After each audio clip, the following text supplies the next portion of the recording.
And good afternoon and welcome to Steel News. It's Thursday, March 5th at 1 o'clock, and I'm still your host, Ann Vandersteel, and we are still in the war zone. Right now, the world is watching the Middle East. I'm sure a lot of you are checking your X feed whenever you wake up in the middle of the night. And yeah, missiles are still flying. Airstrikes are expanding. We've got a regional war that's threatening pretty much to spiral into something a whole lot bigger. I'm pretty sure it's probably a lot bigger than any one of us here on this side of the Atlantic want to see. In late February, the U.S. and Israel launched a coordinated offensive against Iran, targeting military facilities, missile infrastructure, and leadership targets across the country. They wiped out their leadership. The strikes have already hit thousands of targets, killed the senior Iranian officials, and triggered retaliatory missile attacks across the region.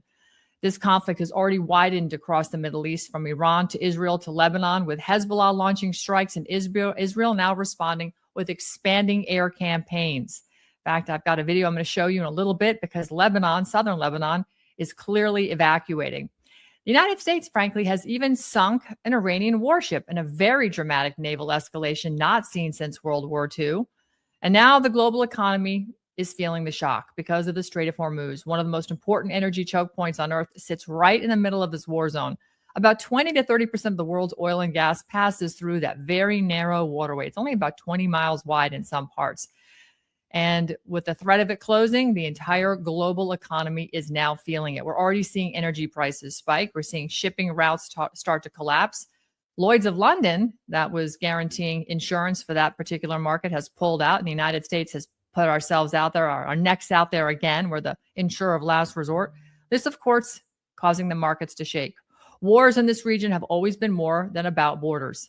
They're about power, energy power, trade power, financial power. And that's going to bring us to today's topic, because behind wars, behind governments, behind political narratives, there are deeper forces, financial networks, banking systems, elite institutions that operate largely all outside the public spotlight. And some researchers even call them, and this system that they all operate behind, the hidden hand. It's a web of influence that critics say stretches through centuries of merchant banking, through the City of London, through powerful financial families, and through elite transatlantic networks like the Pilgrim Society. One journalist who attempted to expose this network was a very intrepid young lady by the name of Lillian Scott Troy, who wrote about what she believed was a long-term strategy to expand British financial influence over the United States through elite pedophile networks. Her work described what she believed was a 24-point plan developed in the early 1900s aimed at consolidating Anglo-American power structures. Now, whether every claim holds up or not, the historical connections between banking power and global politics, they're real. From the East India Company to the creation of the modern central banking to the financial institutions that shape war, trade, and energy and markets today. So today we're going to be asking questions that cut straight to the heart of geopolitics. Who really runs the global banking system, and how does that system shape the wars we're witnessing right now? Power is never where they tell you it is. Joining me today is someone who has spent years investigating these questions. My guest is Michael McKibben. Michael is a technology pioneer and entrepreneur who helped develop early social networking technologies long before Silicon Valley turned the concept into a global industry. I interviewed him about this years ago, and we'll talk about it again today because you need to know just how brilliant he is in the tech world besides the research world. And in recent years, he has focused his research on the historical roots of global financing power, examining these connections between the merchant banking networks, elite political societies, and the financial institutions that shape modern geopolitics.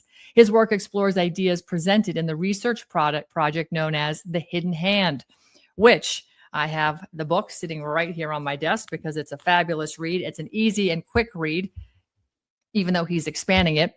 But in this book, he argues that global banking networks evolved from ancient merchant banking systems operating across Eurasian trade routes. And some of that research suggests that early merchant bankers known as the Radhanites operated financial networks linking Europe, Asia, and the Middle East centuries ago. You all have probably heard a little bit about this over social media and different TikTok posts over the years, but I can assure you today we're going to tie it together because those networks, according to the research, helped develop the early systems of debt finance, taxation, and long-distance trade banking. Joining me today is Michael, because he's going to help me discuss the evolution of those financial systems and their possible connection to modern institutions like the City of London, global intelligence alliances, you've heard of Five Eyes, Six Eyes, and others, and of course, geopolitical power. Michael, it is great to see you. Thank you so much for joining me today. As always, I enjoy our conversations from time to time when I get to bend your ear or your mind. But today, I think this conversation is very poignantly timed because we are witnessing a war that didn't have to happen, but ultimately we knew was going to happen. Is that sort of a fair assessment?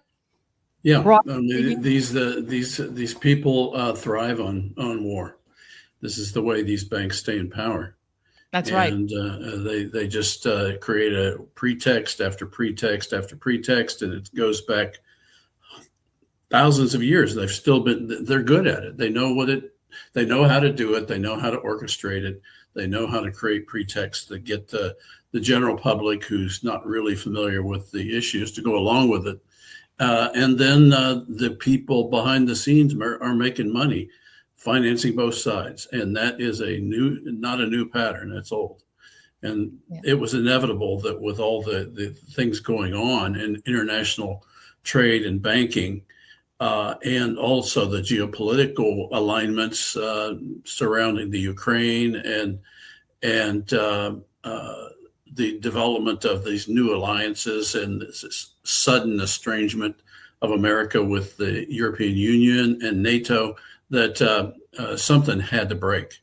And of course, these people have a lot of money. So what do? They create a new war. That's the great distraction. It is the great distraction. The average person believes that governments control global events.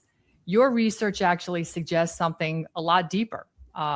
If we're going to look at power structures that exist within financial networks, transcending governments, right? Because I think at the end of the day, money talks, right? Yes. As they say, BS walks, money talks. And it's always about the Benjamins or whatever the denomination is. It's always about money for these people. And again, the structure has been around for years. The debt slave structure is what I call it, because that's what we live in. We live in a debt slave society. In fact, our federal government, the Treasury, just bought back, I think, $2.5 billion of its own debt, which means we just finance that again at a higher rate because rates still aren't where they should be. If they'd done this 5 years ago, it'd be a little bit better, a little less painful to the American taxpayer. But no, we're still chewing on our own fat is really discouraging. So what first led you to start looking at the origins of the global banking power? I was drug into it. I was an entrepreneur and an engineer, and had an idea. I had rebuilt AT&T's email system in the mid-90s. And so therefore I had this bird's eye view on the entire world market related to telecommunications and regular communications and the emerging internet. And so it was during that time that I began to see an opportunity to develop a new approach to how communication was handled in the internet, and put together a crack team of people and got the funding myself. And we spent about $32 million building what is now called social networking. So the fiction that Zuckerberg did it in a week and a half while he's studying and drinking beer at Harvard was just that. It was fiction. But the powers that be knew that most people don't know how software works or how easy or hard it is to build something. So they bought the social network story, hook, line, and sinker, and still do, because they don't have anything else to show for it.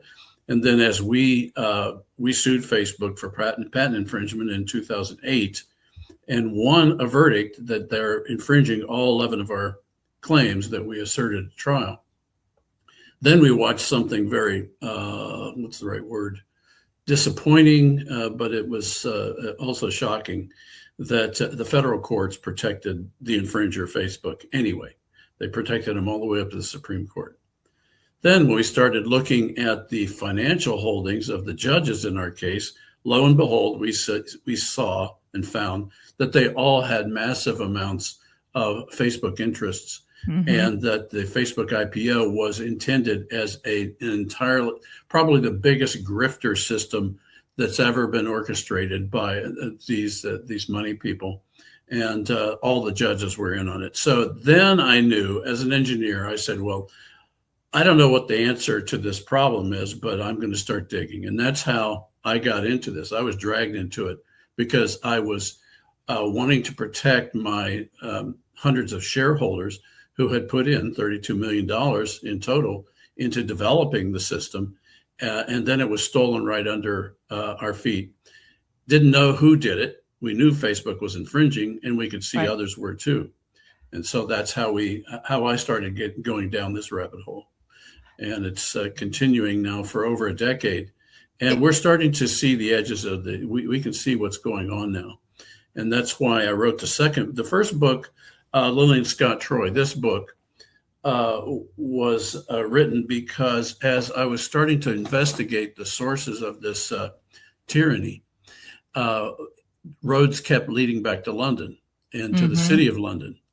And to, as you said, the British East India Company. And then, so I started digging into that. And along the way, I found a pamphlet in George Mason University Library on internationalism. And in that pamphlet was a mention of this woman named Lillian Scott Troy, an American investigative journalist. And I had never heard of her, never seen her written about anywhere. And so that began the trek to figure out who she was and how she ended up having her research in 1940 entered into the congressional records. Now, isn't that amazing? Somebody that important has been memory hold for over 100 years. And we now know why. And that's what I wrote about here. She was exposing the origins of what we call now the deep state.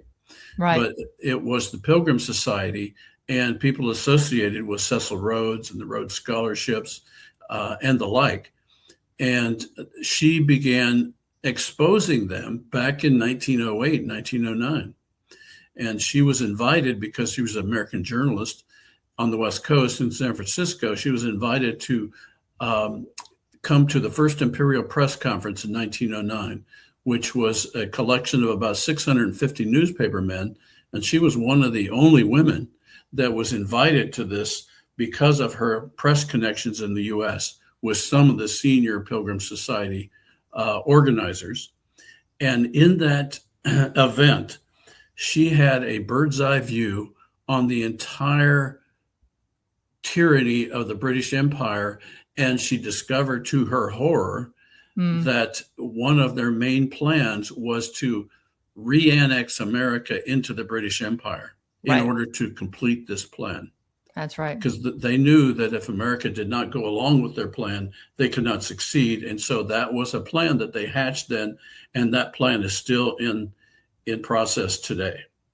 So let's talk about the Pilgrim Society, because this is something that you and I have talked about, and you talk about a lot. They were founded in 1902, and it was the organization essentially that brought together these elite figures from banking, from politics, media, between the UK, right, and and academia, medicine, telecommunication. The big industries that are under control today, the ones that we know are clearly under control. That heck, COVID just happened, and we completely understand what's going on with that medical industrial complex now. So what exactly is a Pilgrim Society? Because by research, when you look it up, our what we've been taught in school, and I don't even know if they talk about it anymore in school, to be honest. I have no idea, but is that the Pilgrims came over and they were good people and they figured out to be friends with the Indians and they had Thanksgiving. And if it wasn't for, the Pilgrims coming over, we would not be here today. Yes. So we have a warm, fuzzy feeling when we think of the Pilgrims. The British knew that. Yeah. The British knew that was the Americans' view of the word pilgrim. And they very cynically used that in their name, because they wanted to do two things. One, they wanted to recruit Americans into their plan, but they didn't want Americans to know what their plan was. And so they used this paradox to make people think, and most people do when they hear that it's about the Plymouth Pilgrims, the ones that came to America. And I won't get into some of the issues related to corporatism back in that day, but there is some connection there. But anyway, more recently, they knew that in 1909, if they picked the word pilgrim, or 1902, if they picked the word pilgrims, it would fool Americans. And that's what it has done. And what Pilgrim Society is in reality is these are not Christian pilgrims. These are not pilgrims coming to the New World. These are pilgrims making the trek from Babylon to London. So Wow. they know where their source is of their religion, of their money, of their practice of usury, and they know it comes from Babylon. And if we look, can we just define that, because people think of pilgrims as white Anglo Christians, right? So you're talking about Babylon. Explain Babylon, because there's Babylon here, there's Babylon London, and there's Babylon Persia. No, this is Babylon, where it's called Baghdad today. Baghdad, so right. Sorry, I said Persia. I meant Iraq. Yes. Iraq, but it's also Persia. So basically, historically, if we look at the origins of usury itself, it came out of Babylon, and it was King Nebuchadnezzar first legalized usury. In other words, it's legal to charge interest on money or loans, and to charge compound interest, and therefore make people debt slaves. And that was a law of the land in Babylonian times, 1755 BC. And we have a huge obelisk stela structure that actually has those laws codified. So we know exactly when it happened. And from that point forward, two classes of people developed. One were bankers, and two were lawyers to protect the bankers. And that began the system of debt slavery that was created in Babylon, was never relinquished, and has been passed down through the ages to our present time. And there's a lot of mechanism for how that happened. But initially in the ancient times, they were managing the business of the Silk Road. And the Silk Road went from China all the way to Ireland and all throughout Europe. And so that makes sense. People can understand that. That's how trade happened. And this was really before modern shipping. And then as shipping came along, more of those routes were sea routes, and after thousands of years. But at the time of Solomon, for example, they had plenty of ships, Phoenician ships, that were headed down to Africa to pull out gold from the mines of Ophir, which is talked about in the Old Testament. And they brought that gold back to Solomon, and then Solomon did trade deals with the Babylonians, which are not that far from each other. You got the map there, but that's the ancient Silk Road. And the issue there, where you see that long trek of countries involved. So the question was, where did they settle up their trades? And they settled their trades in Babylon. So Babylon is right there, where you see the point Iraq, just to the right there. Yeah, right here. Right. And that was where they settled the trade. So that was the Federal Reserve of the ancient world. Interesting. So they learned how to do debt-based financing a long time ago, 4,000 years ago. And the fact is, once they got that power, once those two classes of people got that power, what we have discovered in our research is they never gave it up. They've only ever solidified it. Yeah. And there's artifacts, there's archaeology that proves exactly what I'm saying. The receipts are there that this is exactly what happened. So we have that issue. That map stretches a lot of parts of the world, and genetically a lot of parts of the world, right? And Correct. So as these young men are along that road, meeting pretty girls across the nations, basically the bloodline of the Silk Road is quite mixed. And these are the people that we're talking about who came west. And they eventually set up a new banking center in the city of London in about 1066 AD. Okay. And I believe that's when they brought the Solomon's gold to the gold bullion vaults in London, and that eventually has become called the Rothschild gold bullion vaults. But that control of gold was a key element of the Solomon's gold, was a key element in them maintaining their hold over the banking of the ancient world. Really fascinating, because the city of London today, and I was having this discussion, in fact, yesterday on a space, and then I think it was Tuesday, I was on InfoWars for a weekly hit, and I was trying to gently educate the audience that, banking has always been what drives the wars. We know they fund both sides. Right. And people were, I was trying to explain on InfoWars the reason behind this war from my perspective. And, Yes. I'm just one person here, not, nothing special. Just this is how I see it. I look at the money. I follow the money on these things. In fact, I think that's what a lot of people have learned in the last 10 years is learn to follow the money. We're seeing it in Congress right now. So that being said, I was looking and trying to explain, actually using just what I recently read in this book, some of the terminology and descriptions of who we are and who we are financially and who's really running the world. But I got so much pushback, not because they were trying to be rude, but I think mostly because in some aspects it didn't comport with maybe the platform that they're on, because perhaps the platform is being run by the very same people that are controlling the finances today. That's right? A problem.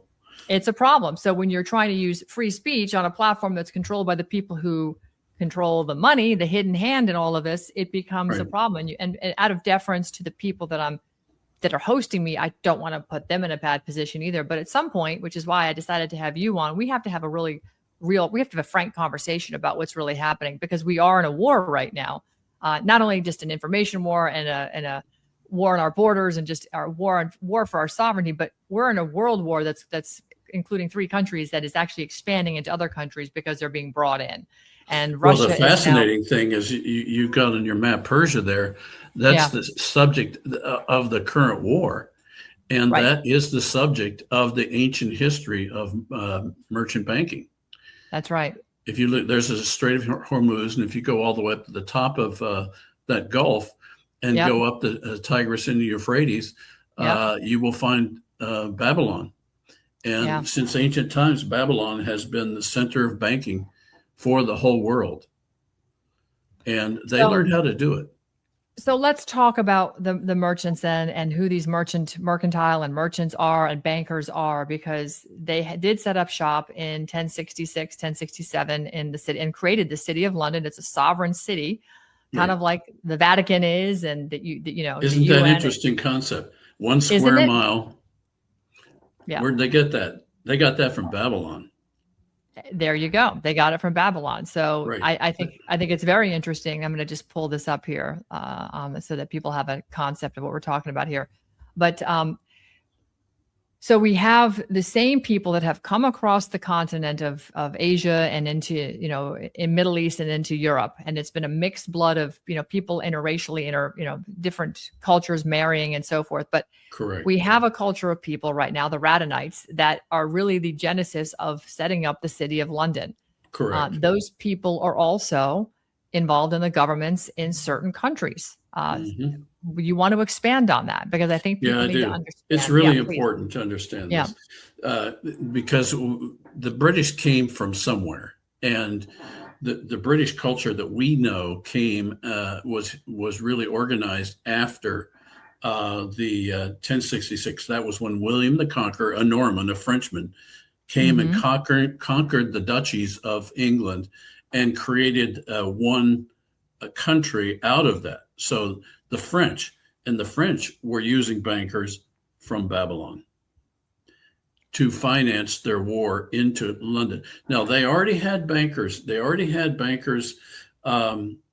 were there, have been there anciently. So they handled the trade going both ways. And so the English already had those bankers in London or in Britain at the time. But the interesting thing about the financial system in England historically is that they refused to charge usury in their economy prior to William the Conqueror. That's interesting. Most people don't know that. They didn't. I actually did not know that. So the British did not believe in charging interest on the duchies that were the various centers of power in England did not charge usury. No, it was against the law to charge usury. Isn't that interesting? It's kind of interesting how in one story that they accused this guy of usury because his person he was selling something to wanted a little bit more, so he gave him his hat, and he was actually charged with charging usury by giving him his hat. So that's how funny? Detailed they were. So anyway, in 1066, William the Conqueror took England at the Battle of Hastings, and then within a year, he issued a charter for the City of London, which was the square mile right along the Thames, which was already a shipping center historically anyway. So he formed this, and he also then formed what now became knighthoods. He agreed to let people become members of the City of London, and they could pass their membership from father to son. And so that became the chivalry system that we have today of knights and sirs and earls and things like this. And so one of the key proponents of how they were going to handle their tax was to be developed after they did an inventory of the entire country. And they did that and published that in something called the Book of Domes. Book of Domes? Well, some people call it the Doomsday Book, but that's a mistranslation. It's the Domesday Book, the Book of Domes. Okay. You can go read it now. You can pull it up on the internet and read it. Yeah, got it. And it was a survey of all of the lands and values in England so that the King, William the Conqueror, could tax the country. And in that Book of Domes, it actually documents the Radonites in the book.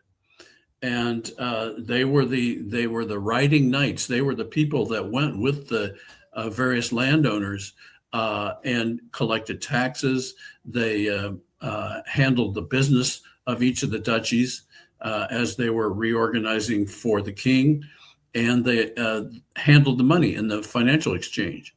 Now, who were these Radonites? Well, as we have now seen historically, they were the people that plied the trade of the Silk Road going back to the Ancient of Days.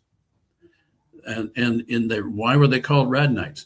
That was because an Arab historian in about 850, I'm rough, it's within 10 or 20 years, 850 AD, this is before the Crusades, right. An Arab historian who was also the chief spy of Babylon, or by then it was called Baghdad, by the name of Ibn Cordoba, wrote a book called the Book of Kingdoms and the Book of Roads and Kingdoms. And in that, he documents this group of people that claim to be Jews in Babylon or Baghdad that handled the banking of the country. And now this guy was a Muslim. He was not a Christian. He was not a Jew. And he described this group as Jews. By then, they had the Babylonian Talmud well developed. And they also later developed Yiddish. And so he describes this group of people as the merchant bankers of the Silk Road. And he actually has a map that shows where their settlement office is, and it was a place called Radin in the area of Babylon. Radin, as in Radan, in Babylon. Radhan. Han. Sorry. Han, and he called them Radonites. Interesting. And this was basically the Talmudic center for education in the Talmud after it was developed in Babylon, not in Jerusalem. And that's where this issue started to have clarity for me. They were claiming to be Jews. Now, why would they claim to be Jews? Well, as it's turning out, I'm summarizing. Among the 40 or 50 nations of the Silk Road, these people basically didn't trust each other when they were doing exchanges of money and goods and letters of credit. And so they had decided they were going to trust the Hebrew people. And so they wanted, and that's the map that shows the ancient Radonite trading centers throughout the world. And so they wanted people of the book to handle their transactions because they believed they would be more honest. And so what happened is, of course, any good pragmatic businessman who's trying to cut deals. Okay, I'm Jewish. That's what happened. So people just took and appropriated Judaism because they wanted to be able to handle money and be trusted with the money. And if I could say Jewish and somebody in Sogdia or along the Silk Road in what is now Iran or over in Turkey or even up into Northern Europe when they started a northern route, if that made the deal happen, then that's what they became. It was a very pragmatic. So all this stuff we've all heard about the Khazarians cut a deal, the same kind of deal. They said, okay, fine, we're Jewish. And if that's going to make business happen, why not? I mean, think about it. You know, pragmatic business guys. And sure. They're going to say, if that's what you want, that's what I am. That's right. And so that's when the Talmud really got started, because they had to start adjusting certain teachings of the Torah. And one of the biggest one was the prohibition against the charging of usury.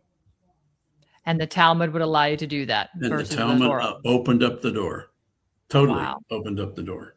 Interesting. Isn't that interesting? They basically appropriated a religion or a religion, and then rewrote their own religious book so that they could actually charge usury, which was really against the law at the time. And that people back in the time of the prophets in 600 BC, we see prophets like Ezekiel calling usury an abomination. Yeah. And railing against the charging of usury, which enslaved people, and it made money from money. And so therefore it became a demonic entity. It wasn't based on humanity. Well, right here, usury was banned in the Book of Moses, but defined in the Babylonian Talmud as reward for waiting. Well, there you go. Where'd you find that? That's I'm doing searches as you're talking. Okay, that's exactly what you discovered. So the Talmud was in fact a way, the whole reorganization of what became called Judaism had nothing to do with the Torah. And in fact, it contradicted the Torah. And so in order to do that, they had to create a new religion.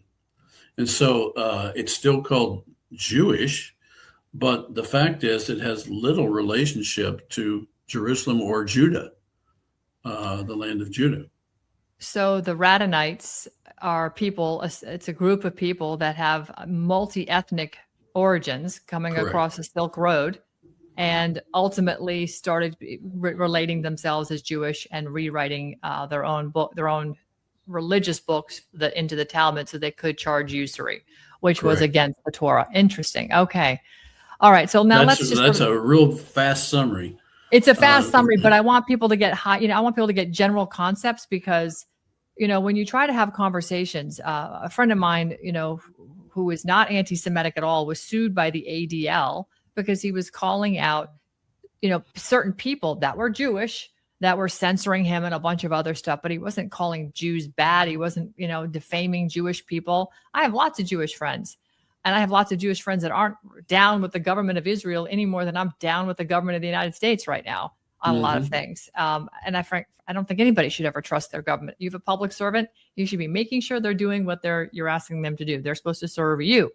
Right. So, I find it, it's been very difficult to navigate this. And now you throw this Israel-US war with Iran, and Israel is, at this point now going and telling people in Lebanon, hey, you live in southern Lebanon, you got to get out because we're going to come and bomb the crap out of you for the next 2 weeks. They want to take over southern Lebanon. I put an article out about it this morning, and I gave it a little bit of a different spin through some friends I have that are Lebanese, that high-ranking Lebanese, that said, we have a lot of water here and they don't.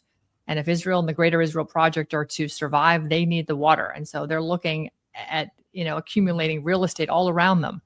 And is it really the Hebrews that are doing this, or is that the Radhanites? No. Okay. Explain a little more. From all of the genetic studies that are coming down now, for the longest time, this issue was hard to sort out because it was pre-DNA. And so you had a lot of anecdotal evidence and archaeological evidence for what I'm saying, but now the DNA just reinforces it. And what is coming out of the DNA studies is that the term Ashkenazi Mm-hmm. was not developed until the 11th century. There was no tribe of Ashkenaz in Israel. Okay. Okay, so that's one clue. There's something weird about this. Why did that term get created? Because if you go back and look at the Book of Domes and the development of the City of London and England, you see that they referred to Radnites, and that was the ancient word, Radnites. Those are the people of the Silk Road trades. Everybody knew that, and so that's part of the issue. Our ignorance of history is a part of our problem. It's because so true. anciently, in context, everybody knew who the Radnites were. And they knew they were coming from the Middle East, and they knew they were claiming to be Jews. Mm-hmm. So when the term Radnite disappeared, it disappeared at about the same time as Ashkenazi, Ashkenaz as a people group of Jews came into being. Now, if they came into being in the 11th century, where were they back in biblical times? They weren't. They weren't. No. And then if you look at the DNA studies, there's a lot of a whole theory was floated called the Rhineland theory for how come so many Jews ended up in central Germany around Frankfurt. And Jews as in Ashkenazi, Jews as in Hebrew. I mean, what kind of Jews? Because Jews is like a catch-all word now these days. It's yeah, it means anything. And then I like Sephardic. The idea of so there's also Sephardic from Spain, but the Sephardic and the Sephardic came later. Ashkenazi was the main term earlier in the 11th century. So when you see history being manipulated like that, that's a clue to our researchers. That's red meat to a dog, that we're going to figure out what's going on here. And what we discovered from the DNA is that the Ashkenazi blood is very mixed, and it's got Turkic, Persian, Khazarian, what's called Sogdian, which anciently was the area of all the parts of the world now that were called stans today, Kazakhstan, Turkestan, Uzbekistan. Those were all a big nation of the nations of the Silk Road back in the day. And then there's even Chinese blood. So it's a mirror of the Silk Road. Now, the interesting thing is, just anecdotally, yesterday, we had a church service, and a man from Kazakhstan was there, and he's a student at Ohio State. And so we started talking about, he had said, I'd done my DNA study. And I said, oh, this is interesting. And what did you discover? And he described the percentages, and it stretched all the way to Turkey in his bloodline. Interesting. And even China on the other side. Wow. And so he's a product of the Silk Road. Absolutely. And it was predominantly Kazakh, but it wasn't totally Kazakh. Very interesting. There you go. And that's what we're seeing. Now, there's been a lot of playing with words among the geneticists, and some are trying to expand the definition of what it means to be Judean. They're actually using the word Levantian. So Levant is that whole area. And so all of a sudden you mix the story up, and then people are confused because they don't want to spend the time studying DNA. So what does that mean? Well, it's turning out that when you start looking at the biblical stories, King Herod, for example.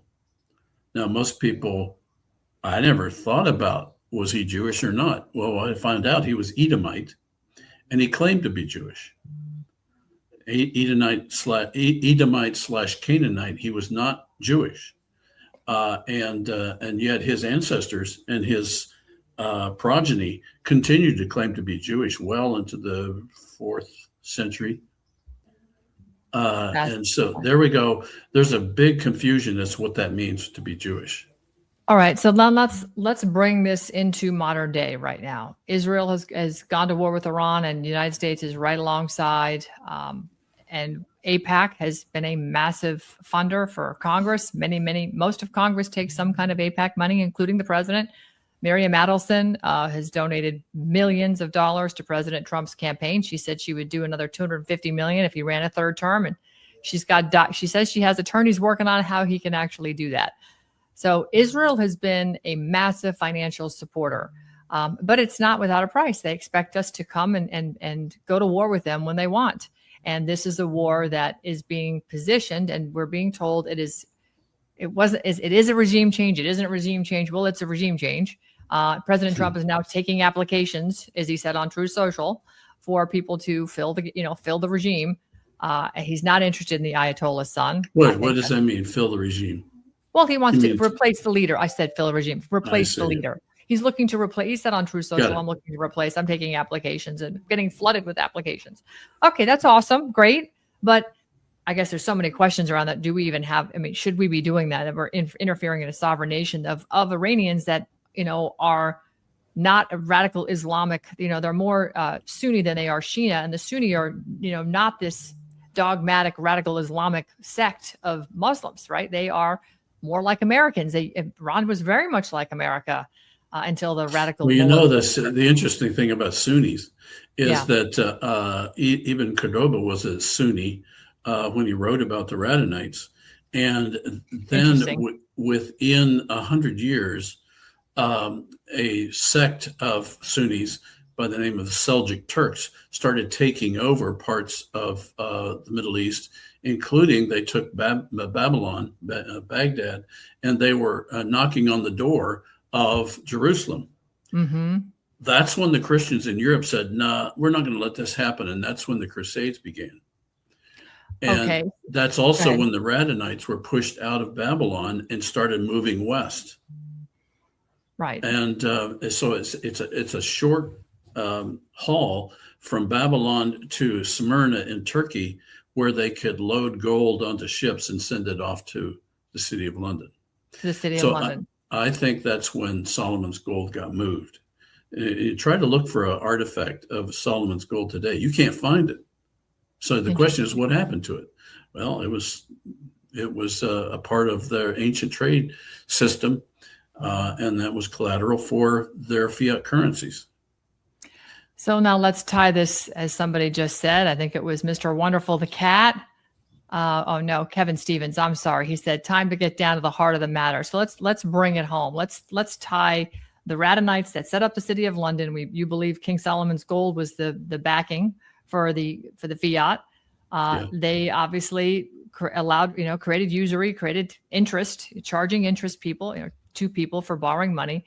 Now let's compare the people that are in the city of London to the people that are running the Israeli government, because Israel is a nation state formed in 1948 from the Balfour Declaration with Lord Rothschild. Let's talk about the DNA and the roots of Balfour, Rothschild, and of course the merchant banks that are sitting in the city of London. Are they similar? Oh yeah, this is all connected. Okay. But we have to get back. That's why we've been identifying these different threads on this.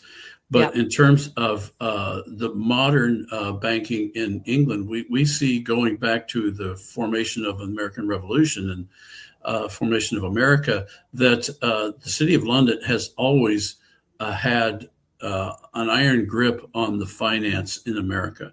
Yes. Going back to the original Rothschild family that was loaning money during the Revolution. They were loaning money to the British to hire Hessians to come over and fight on the British side.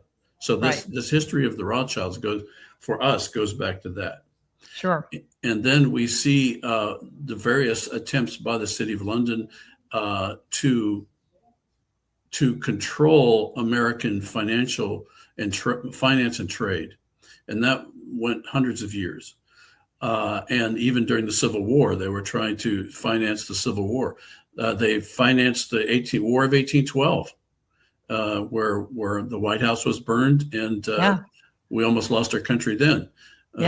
So there's a lot of history related to the Rothschilds. I don't want to overly focus on the Rothschilds because their current history in terms of the 4,000 years of Babylonian Radhanites. But I think they were invested with a lot of that power on how to do banking. Mm-hmm. And I think that as they began to ensconce themselves in the British Empire from the formation of the Bank of England, their predecessors, I should say, that by the time they came along, the system was well developed. And although it started in Germany, they also had a strong presence in London. And so they then saw that they could cut deals with the British monarchs, and the monarchs would protect them in this devil's deal. And that has been a fairly good formula.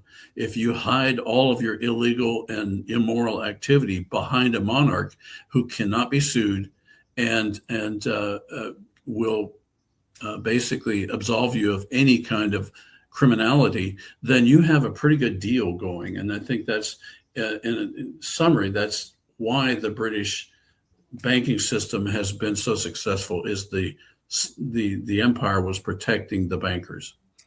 And so that we have today the Rothschilds continuing on. Right. And let's talk specifically about Israel, because one of the things that we always have to remember, the motive of the British Empire is to control resources, because they're a little island. And so they're looking for resources in Africa and Asia and Australia and the Middle East.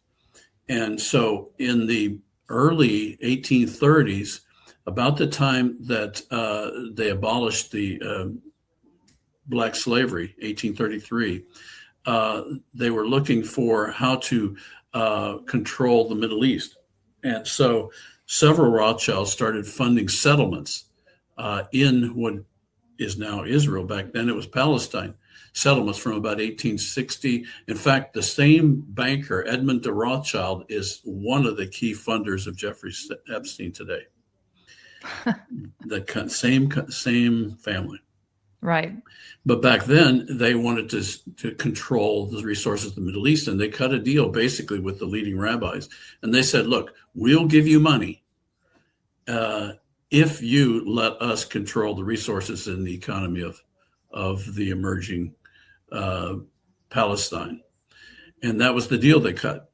They gave the Rothschilds the receipts and the authority to control their economy and their politics in exchange for creating this Zionist Israeli state. And that's what's happened. So when we have a pretext, that the Balfour Declaration was nothing but a pretext, because it was signed by the British Prime Minister Balfour, who was a pilgrim, and it was signed by Lord Walter Rothschild, who was also a pilgrim. And they basically, these two secret society members agreed together in the background to create a pretext so that they could send the British troops in. And that was the reason for the Balfour Declaration. It wasn't a righteous act. Well, can I pause you right there and just bring you to current events? Why is it that the British seem hesitant to go on offense then on behalf of Israel and the U.S. when it comes to this Iran war? They've sent, I think, 12 F-22s. Okay. Yeah. Why? What are they pulling back? Are they checkmated? They're masters at organizing behind the curtains. Got it. And secondly, one of the reasons they have worked to annex America for 100 years is because they see us Americans and our soldiers as the knuckle draggers that they bring along behind them to do their hard work, because they can use their money to do that. Right. And that's why they do that, because they don't have the resources to do that. But they're very involved in our military industrial complex. So they know that we will supply them whatever resources they need. Okay. I'm sorry. We're their policemen for their one world order. Right. That is their mentality. Right. So going back to the Balfour Declaration. How did this imperial strategy reshape the Middle East? Because, we've got Israel now sort of at the center of everything going on and sort of the ringleader. Was it designed to do exactly what it's doing? Was the 1948 State of Israel creation the first step into the Greater Israel Project? And is this, again, part of the colonial empire of, driven from the City of London bankers, which we now know are all part of this Silk Road merging of people over thousands of years? Is this really what it is? They're just the merchant bankers that have been from one end of the world to the other are trying to now subdue it all, own it all, and profit off it all? Well, first of all, I don't think this is the thinking of any particular human being. I think this is demonic. And so we've got a demonic entity that has spent 4,000 years to get where he is today. Mm-hmm. And so consequently, there've been a lot of dutiful minions along the way. And you asked about 1948. Well, that was the culmination. But the real belief was that around the First World War, that was one of the pretexts for moving into Palestine, was to create this homeland for the Jews. Right. And so that was the political front story that they found got a lot of traction in developing how they were going to increase their power. The Rothschilds already had power there. They already had control of their banking and their influence. And because they had enough money to do whatever they wanted, they were the ones that everybody listened to. And so consequently, when the Prime Minister of England says, we got to figure out a pretext to get our troops in there, it was during World War I. So there was a lot of tension in the world. And so they created this pretext of the Balfour Declaration. Well, they want us to come in. The Rothschilds want us to come in. And they knew that it was the Rothschilds that they had to get permission from, because they knew that the Rothschilds were the ones that were controlling Palestine at that time. And so it was a pretext. It was a fiddle. It'd be like you, hey, Ann, tell me you really like my piece of technology, and write it down on a piece of paper. Then I'll use it as a testimonial over here. I'm the one that initiated that. You went along with it, and then we got done what we want. So that's how it works. Got it. And so they did that, and the British troops moved in immediately, right after the Balfour Declaration. They were just ready to go. And so then it was the British Palestine, I forget the name of the protectorate, that ended up being reorganized in the 1948 war. Okay. So the other thing they did, and this is not something we probably want to get into, but they also knew they needed the support of people who paid attention to the Middle East and to Palestine. And one of those was evangelical Christians. And so that's the other thing that we have discovered is that the Rothschilds were actually the funders of a guy by the name of Cyrus Schofield. And what they did is they reinterpreted a number of biblical passages related to ancient Israel, and applied them to a modern future state of Israel, and got evangelicals to go along with that idea. And so with that, they then financed certain preachers in the U.S.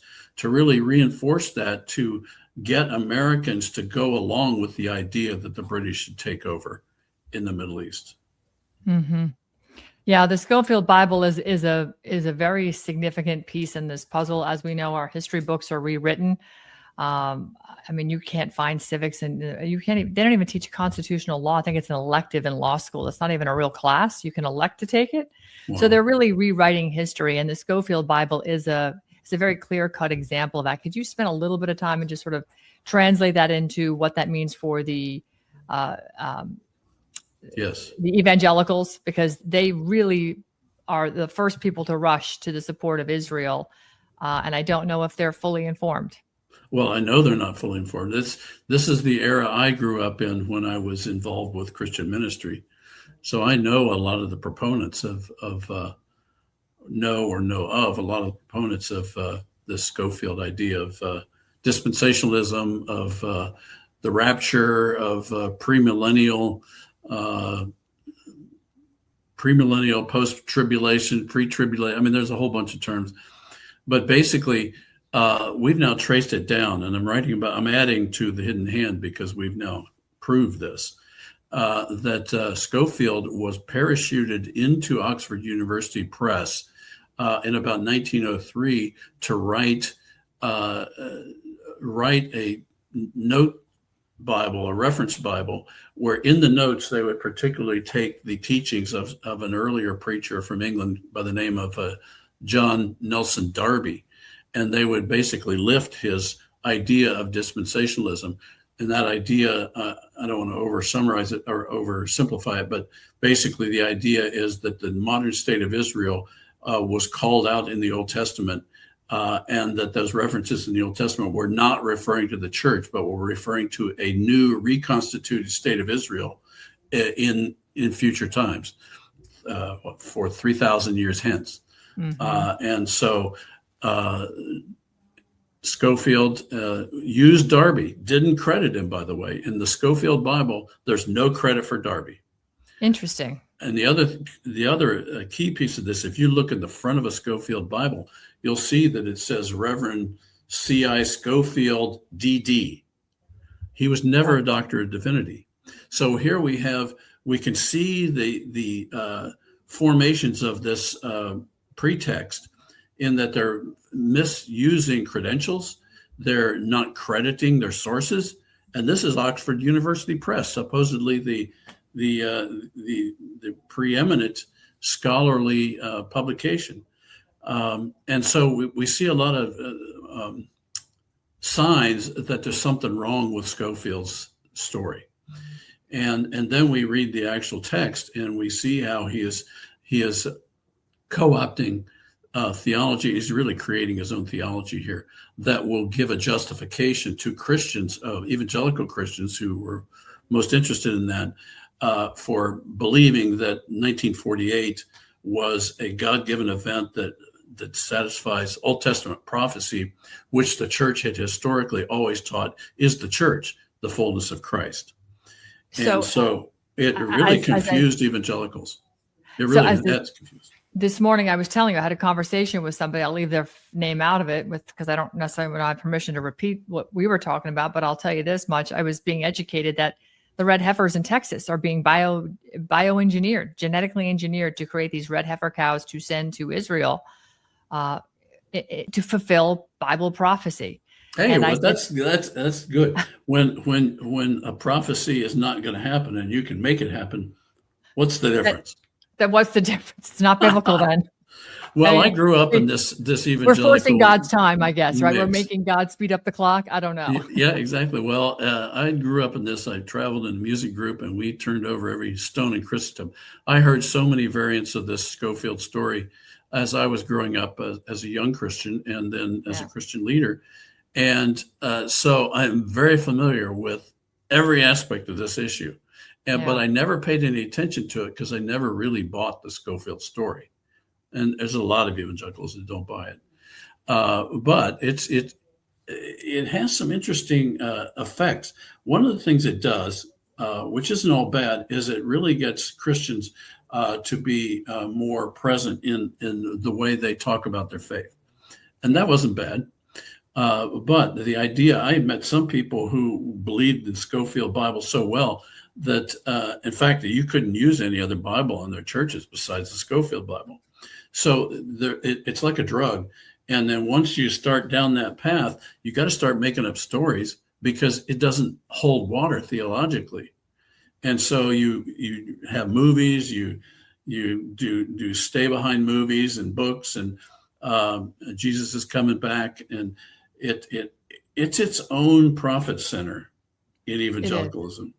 Yeah, it is. And we've seen all kinds. I mean, look, we've seen them come and go. We've seen them go to jail. Jim and Tammy Faye Baker come to mind. There's been others. They were dispensationalists, yes. Yeah, they've fallen from grace. I sang on their TV show in my group. You did? Oh, yeah. Oh, wow. Did you believe them when they were doing their TV show? Okay. Well, I mean, we were guests. We were doing music. I mean, we didn't have to sign a doctrinal statement that we believed everything they were teaching. Right. Exactly. Okay. So this is very interesting. So bringing it forward to today, we have a group of Christians, whether they're evangelical or not, that really believe perhaps the Schofield Bible version. We have people today that are, literally bioengineering red heifer cows to send to Israel because, we're talking about this as Revelation, it's end times.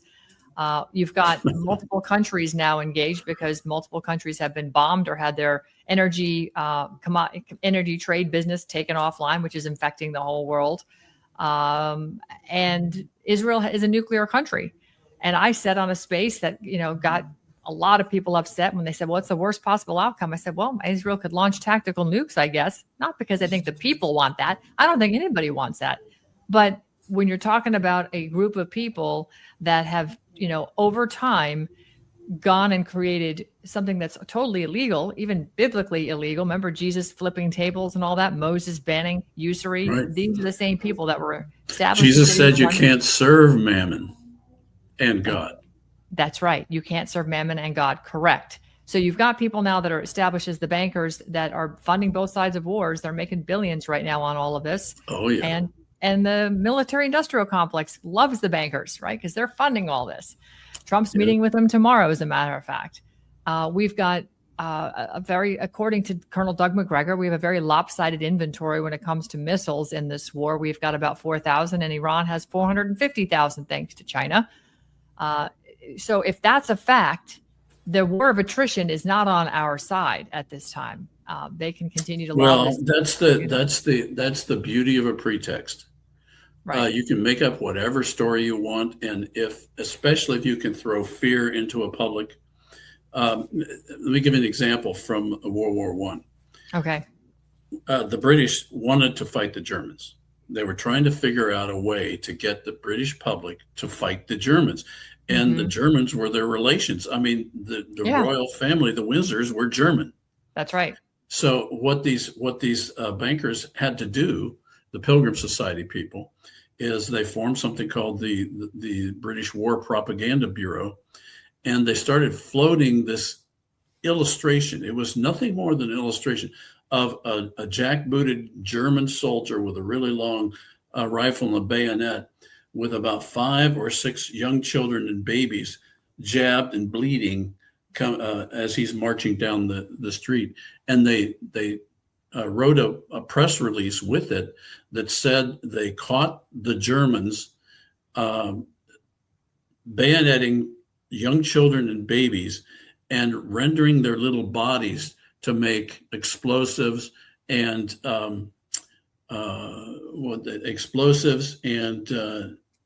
was one other thing they wanted to do with those bodies. Oh, make soap.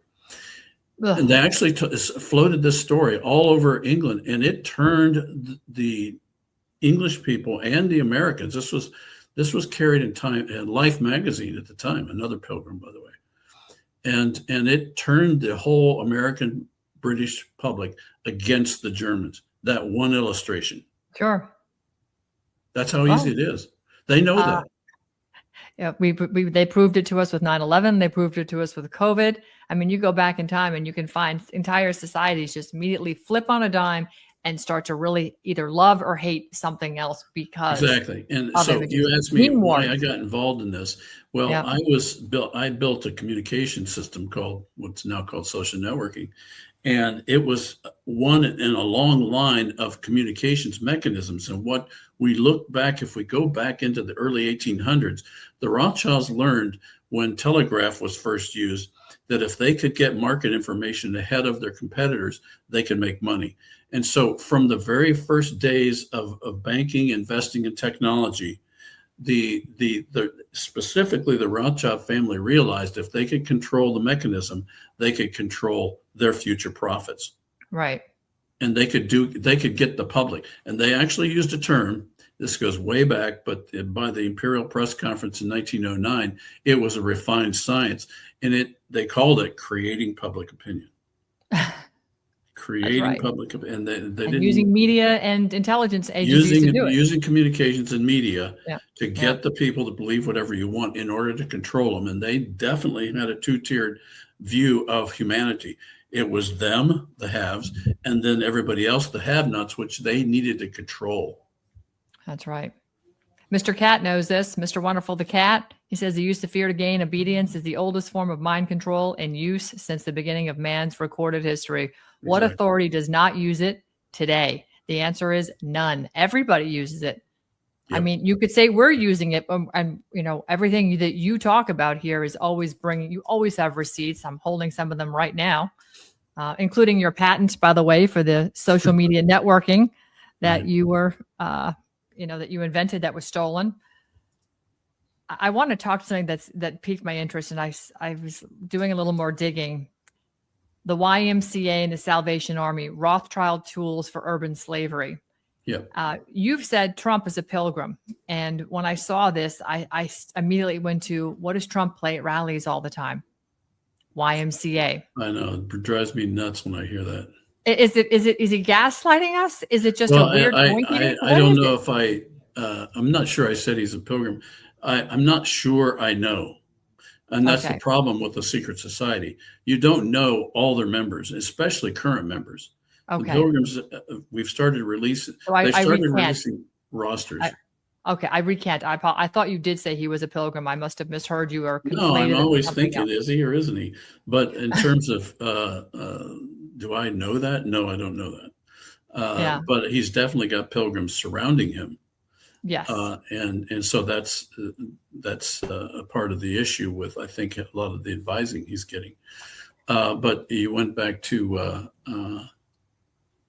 I lost my train of thought.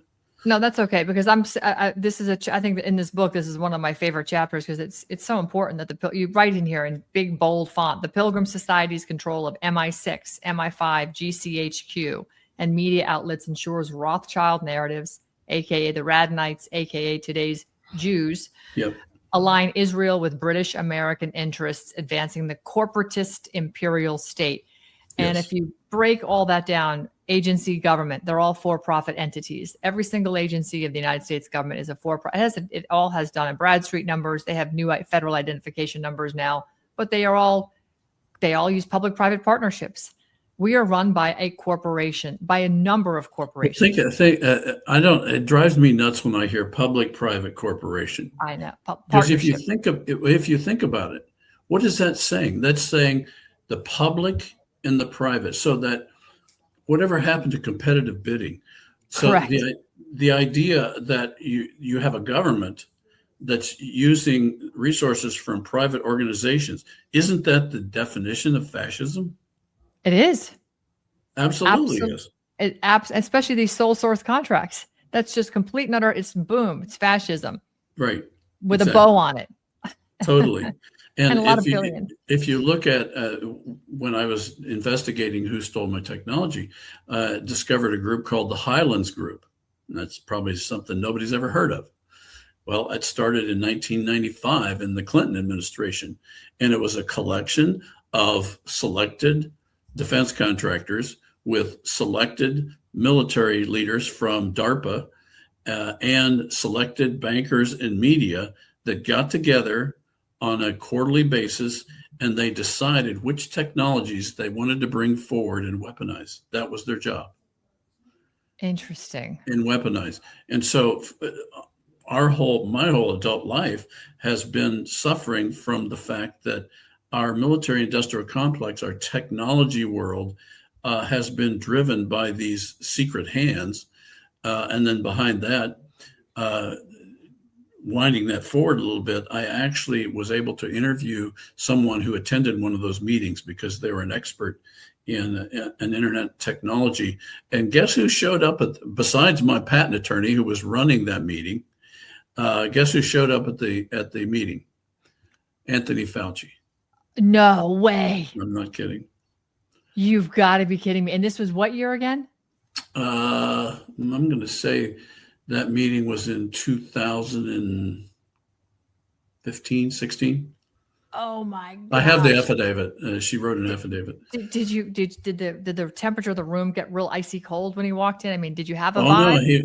No. He was engaging with all the leaders of DARPA and my patent attorney, and in fact, actually offered to give participants vaccines during the meeting.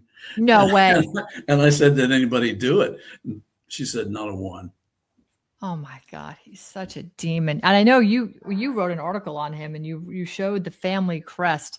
Oh And I yeah, can still remember the family crest of Anthony Fauci. It looked like the medical spire with the snake going up around a staff, but it had a snake coming off the top of the staff eating a baby. correct. Oh my God. And that's the Fauci family crest. That's the Abyss family crest, which is his mother's side. Abyss, Abyss, and it means the same thing back Yeah. in Switzerland. Isn't it incredible? Switzerland, Italy. In fact, the city of Milan uses that same crest in their crest. I mean, With the baby's head being eaten by a snake? With the baby. Yeah. Oh my God. The things you know, and the things you share, and the things I learn when I talk to you. It's just, some of it's horrifying, some of it's just fascinating, but it's, oh God. Well, we can't figure out the problem until we know what it is. So I'm going to ask you to sort of, and nobody's going to hold you this, least of all me, but predict how this is going to, are we really fulfilling biblical prophecy? Are we manufacturing the application of trying to fulfill it? How does this translate to what we see unfolding in the Middle East right now, based on your historical comprehension of everything and who these people are and what their objectives really are? How does this end? I think that these people have infinite amounts of hubris, and that is always their undoing. Mm-hmm. Because they start using their money for the wrong things, and eventually they get caught in their own petard, jabbed in their own petard. Mm-hmm. And so I think that in terms of any macro interpretation, I used to work in the Soviet Union and worked with dissidents and people that were suffering under the old Bolshevik communist revolution. They thought during their age that was the end times. And right. I don't blame them. I would too if I lived there. Sure. So I think that whether it is or isn't, nobody can know that. In fact, Jesus said, not even the angels know when that time is. Right. So we don't know that. Our job is to live each day and try to bring good in the world and love. And I think that when we do that, we release the spiritual world, the angels, the Archangel Michael, to do battle, and they won't do battle unless we are cooperating in that realm. So I think that is our. I think we don't know what's going to happen, and nor should we know. But what we do know is stuff we can control is what we should focus on, and I think that we don't want to get caught in the fear porn, and that's a part of this pretexting that they are experts at. They know how to get people caught up in the wrong things, right, that are unhelpful. So I think that let's just take it a day at a time and trust that God is going to have His will be done in all that we see. And any of these people that have evil intentions, let's hope karma comes to them. Well, I'd like to see more karma delivered more expediently, because we still don't have any arrests coming out of this DOJ. I don't see at this point we have all the evidence we need to prove how they're manipulating the elections, particularly with very dirty voter rolls. It's pretty evident we've got 30 million illegals on or voters that don't even exist or illegal or whatever, but there's 30 million bad votes coming off voter rolls across this country right now, and that has to be cleaned up. And I don't see an end in sight, despite how much noise is being made. The people have done their job. What we're not doing now is reconstituting the republic and governing ourselves accordingly. And we need to do it on that. I know you're an expert in that area, and that's. I think that, from my view, we have a totally compromised and corrupt government, totally, and judiciary, totally, and banking system. So Absolutely. The question is, what do we, the people, do? And I think we probably are not doing exactly what we ought to be doing as a nation. But even saying that, if you go back and look at the revolution, they didn't have the consensus of the entire population. They had the consensus of enough to make that happen. So what's it going to take? I think it is banding together and calling people to a higher their higher self, and let's see what happens. We know we know what are good morals, and the thing we're not seeing are good morals being lived out by these people, nor do they seem to care that they aren't. And I think No. that they are compromised by this wealth that has been fed into our cultural system to the point where our systems are all corrupt. Yeah. And so what's going to come out of that? I don't know. This is a list of the members of Congress who voted to not reveal the names of the slush fund. They don't want any of the slush fund information out there. It is, I think there was only 9 that said, yeah, go ahead and let it go. We don't care. But the rest of Congress voted against it. So when it comes to, these are terrible people. These are people who have sexually assaulted members of the public or maybe in Congress or whatever. And they have a slush fund to pay those people off so that it doesn't go to the media. And we pay for that. I mean, this is just lunacy. Yeah, and by the way, there's usury on that money because that Federal Reserve is printing it and loaning it to pay this stuff. And we're paying interest on money that we're paying bad money after bad money. It's just crazy. Right. It's just absolutely nuts what's happening. And you're right. It's incumbent upon us. General Flynn always says that local action has a national impact. And, my appeal is really to get back into your county governments like we did here in South Florida and Collier County. They declared themselves a Bill of Rights sanctuary county after they passed a resolution. They made it an ordinance and they stopped the masks. They stopped the jabs. All that stuff got stopped. Nobody had to do anything they didn't want to that was against their body autonomy. And it comes down to fundamental rights that God gives all of us. America was special in the fact that we codified it with the Bill of Rights, the Constitution, and the Declaration, and the Northwest Ordinance. We codified these things, and we invoked our Creator's name 4 times in all these documents. But no, we're not special as with respect to the rest of the world. God made all man equal, and all man to be free, man, women to be free. And yet we allow ourselves to be subjects to tyranny. And this is what we see happening. And tyranny now is in the form of a banker. It's in the form of your government that's controlled by these bankers. And we have to say no more. And frankly, the barter system is still alive and well, Michael. And I believe that when people really get down to it, if we become pressed and our backs against the wall and we have, terror events happening in this country and blood getting spilled, people will organize, and this will, the necessities and mother of all events, right? I mean, it makes sense. That the problem we have is that when I observed this in the courts, the more distant the court is from my local town, the less they're accountable to me or anybody else. And so federal things, I think most of the federal government could go away and we wouldn't even notice they're gone. Correct. Agree. Because they're grifters. That you go to work in the federal government to grift. That's it. You're right. I'm sorry. To me, it's that simple. It is. And, and then when you deal with, I'm always surprised when their response to something being wrong is to sue somebody. Well, what I've experienced is that the legal system itself is the grifter system that goes all the way back to Babylon. And their job back in Babylon was to make sure the bankers stayed wealthy. And so if you think of it that way, and no, you think you go out and you know a local attorney and they seem all right and they don't seem to be that immoral. And when you think about that, you think, well, all attorneys are not bad. And I hear that and I want to believe that. But by the same token, if you go to that attorney and ask for a service and that attorney doesn't warn you about the grifting system, are they contributing to it? Absolutely. By their silence? Absolutely. I think they are.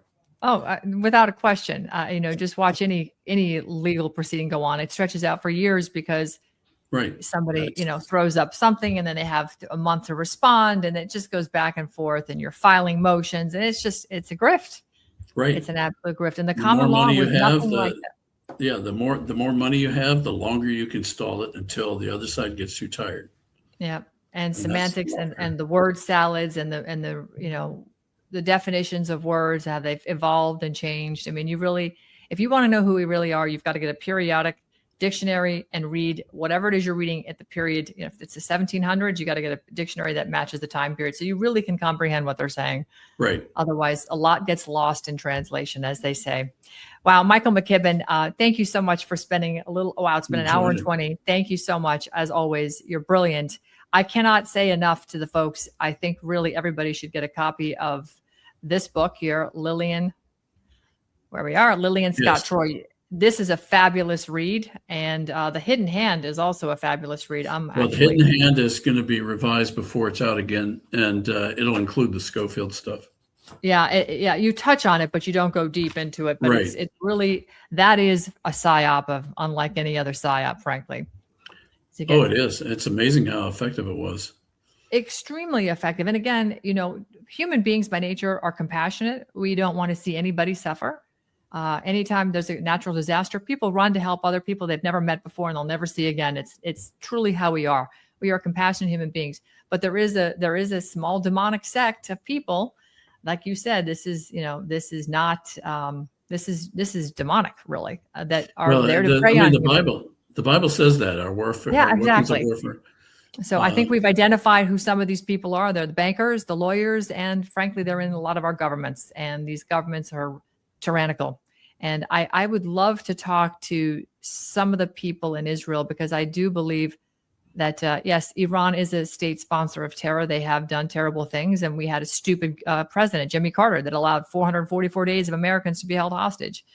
It didn't have to be, but terrible people exist all over the world. It's all in how you manage it. And I think that, my concern is with this war, we don't have an exit strategy. And I'm not 100% certain what is going to change if China and Russia are backing Iran, which is one of their trading partners. And it goes back to the Silk Road, BRICS. So it does. It's very complicated. It's very complicated. So yeah, anyway. So that's what I'm about, is to find a new light through this tunnel every day. Yeah. And kind of like the parable of the sowing of seed. You sow the truth and you don't know how it's going to come up, because that's God's job. Right. And so as you're out there sharing what you do, you're planting seeds in other people's lives and don't necessarily know how that seed grows. But the Bible promises it does grow. It does. Let me ask you one last question. Is it possible that there's some discussions right now, since Putin has come out and said that, he's really not interested in supplying gas? I think I even have that post up here. Is this it right here? Yeah, this is it. Let me just share this really quickly, because I think this is interesting. You should probably just take a look at it really quickly. Oops, I've got to get that off. And here we go. See if I can get the sound up on this. These countries, and we're our strategic partners, and we'll continue to maintain dialogue with these countries, and we'll do our best to, including with other countries of the international community, in the United Nations Security Council and the United Nations General Assembly. We'll do everything to create an atmosphere that will make this operation impossible for our strategic partners, and we'll continue to maintain dialogue with these countries, and we'll do our best to, including with other countries of the international community, in the United Nations Security Council and the United Nations General Assembly. We'll do everything to create an atmosphere there you go. That will make this operation. Essentially, they're saying Russia and China are going to back. Russia is definitely going to back Iran, making it more difficult for the U.S. and Israel to attack. I mean, takeaway thoughts on that? Well, it's on their southern border. Yeah. It would be like us watching something happen on the northern coast of South America. Would we just sit by and do nothing? Yeah. That's the problem with these psychopaths, is that they really don't have any empathy. So they don't care what happens to human beings. It's all about power and money to them. Yeah. And so obviously Russia's got to do something. I think I mentioned to you before, I may have met him once. Putin. Yeah. Yeah. Back in the day. He was in charge of monitoring foreigners in Leningrad, and I went through the airport and ended up getting body searched because I was carrying out information about a Estonian professor that had gotten murdered by the prison guards in his prison where my friend was. And I had that information with me to take out to human rights groups. Wow. And they didn't find it. But I may have met him. I mean, I know he was running that operation. Whether he was there or not, I just don't remember. FSB or whatever it was back then. It was KGB. KGB. Sorry. Yeah. Letters, acronyms. Right. Interesting. Well, but anyway, I do think that he has potentially had a Christian conversion, but I don't know for sure. Well, guess who's not in the Epstein files? Who? Putin. And, there was when he stopped allowing the Russian children to be adopted by the United States, was the Magnitsky Act. Was that what it was? He said, no more. We're not sending our kids over to the U.S. anymore. You guys are demons. You eat children. You sex traffic them. I mean, he had some speech where it was crazy. I was like, what? I can't believe he's saying all this, but he was saying it. And here it is. I mean, for those of us, we were called pizza gators for the things Putin was saying. Really? Well, as with all those politicians, you'll know them by their fruit. And right. I don't listen to their words anymore. Yeah, that's true. You'll know them by their fruits. Well, Michael, I've kept you very long. Thank you. Great to talk to you. Always great to have you on. I appreciate you folks. Definitely pick up a copy. Go on over to Aim for Truth. That is their website, one of their key websites. Well, I would say for this, just go to Amazon. Oh, right. Amazon. But we did put up a site so it's easier to click. So if you just type LillianScottTroy.com, then it will take you to the Amazon site. Oh, that's nice of you. I mean, anybody can type in Lillian Scott Troy. Yep, I've got it right now. Okay, I'm putting it up. Yeah, there it is, and you can click through. It's a great read. It's a great book, and Michael is well published. So if you go to Aim for Truth, AIM 4truth.org, that's a wonderful media site. Also, all of his articles that I've been referencing are all published there. This is Aim for Truth right here, American Intelligence Media. Great group of folks, diggers like you've never met before, and they have a beat and a pulse on everything going back to before Christ, which True. Is saying a lot. Yes, we'll pick this up again.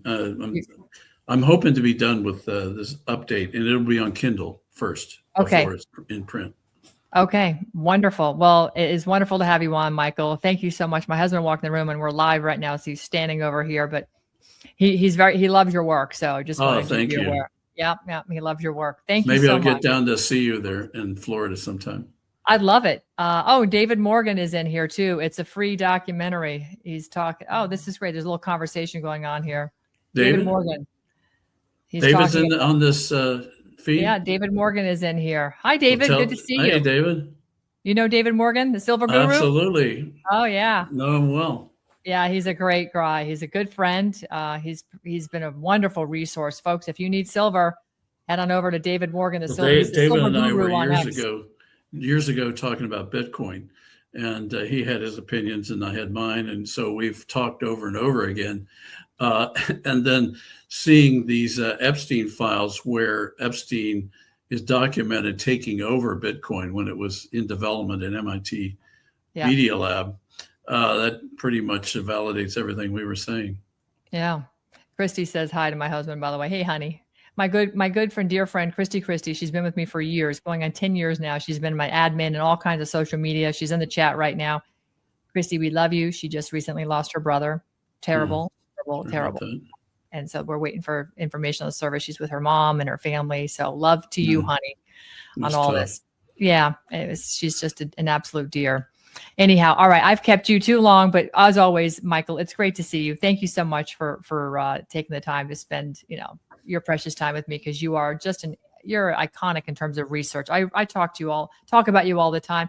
In fact, I was on the phone with Mickey Willis earlier, and with your permission, I'm going to share your phone number to Mickey Willis, the filmmaker. He wants to talk to you.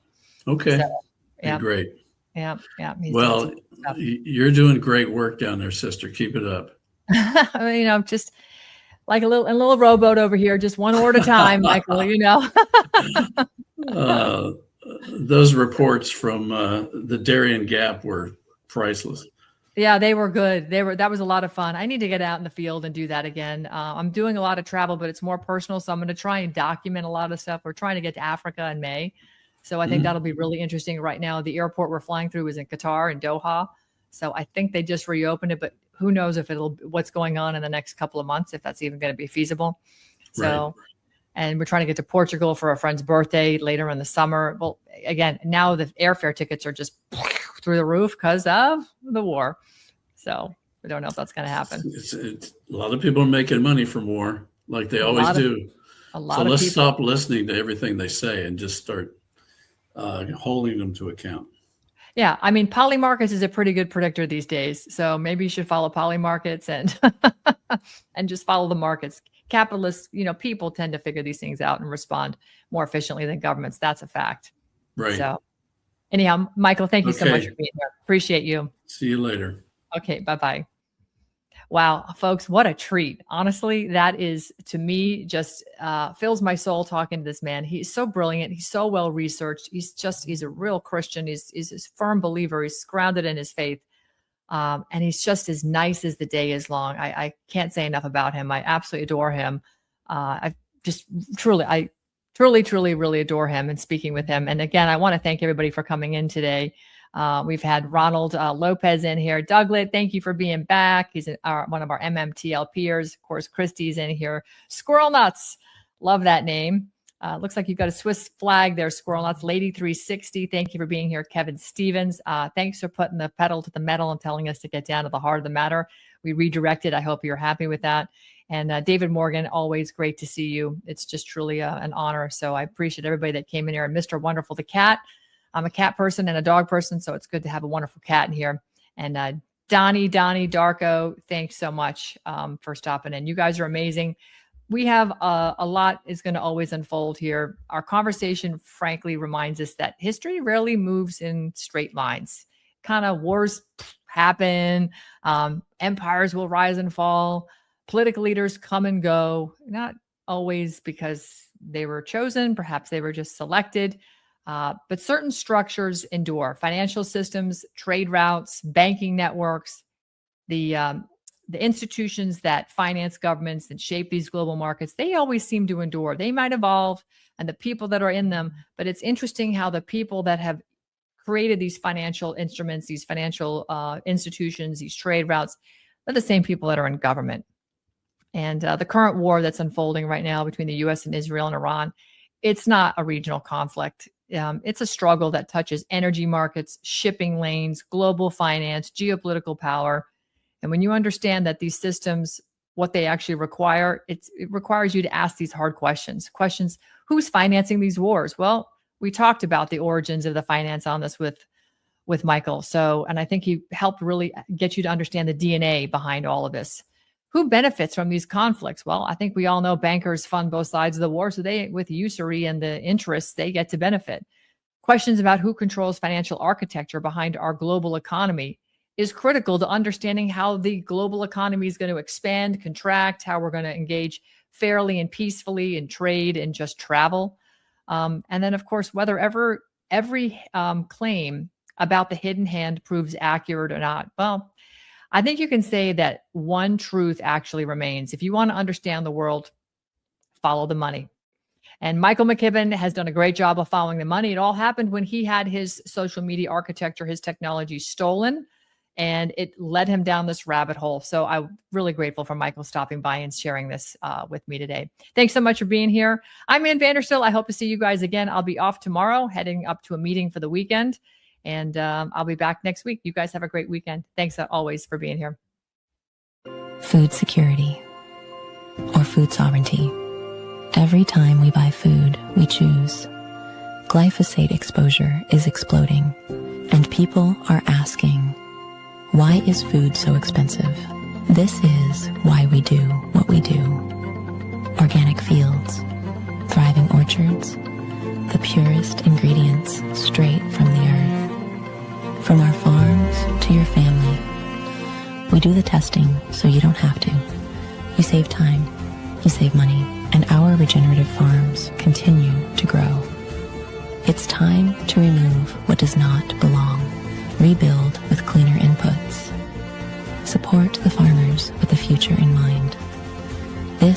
a trend. It's a shift. We still have a voice. We still have a choice to vote with our dollars for a healthier America today. Tap the link. Are you ready to take your health back? At vandersteelhealth.com, I trust Purium's powerful superfoods to fuel my body with clean, plant-based nutrition. And in a world filled with toxins, Biomedic is designed to help support your body's natural detox process, even from glyphosate exposure.